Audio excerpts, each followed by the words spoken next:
In today's video, I'm going to teach you how to use ClickUp for reporting with a focus on creating custom reports through dashboards. We'll go step by step through the process, ensuring you can create comprehensive and visually engaging reports that will keep your team informed and up to date.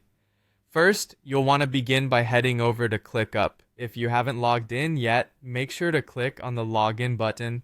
Now that we're in, direct your attention to the left-hand sidebar where you'll see an option labeled More.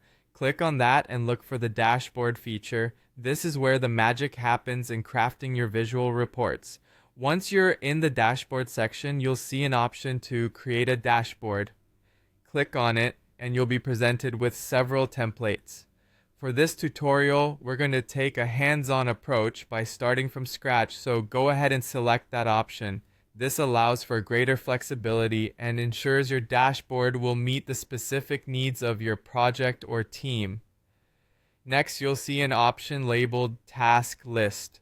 Click on it, which will bring you to a selection of spaces.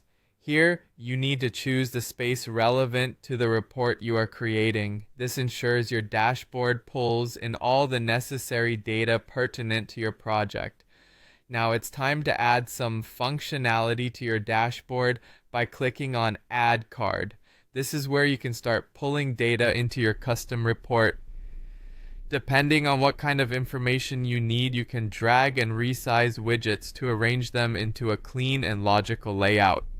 The goal here is to make your dashboard not only informative but also intuitive and easy to navigate.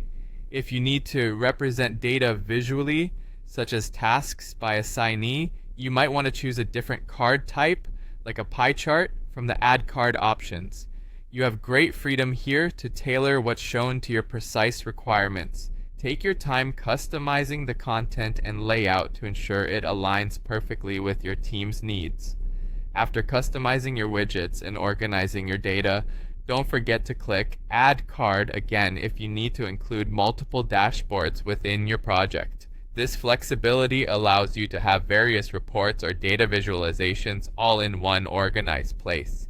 Finally, once your dashboard is looking exactly how you want it, clicking on the Share button will enable you to share your work with teammates. This feature is particularly useful since it allows others to view real-time reports, keeping everyone on the same page. An often overlooked but crucial step is naming your dashboard. A clear descriptive name makes it easy for teammates to find the report they need. And there you have it. By following these steps, you can utilize ClickUp's powerful tools to create detailed custom reports that facilitate communication and improve project management in your team.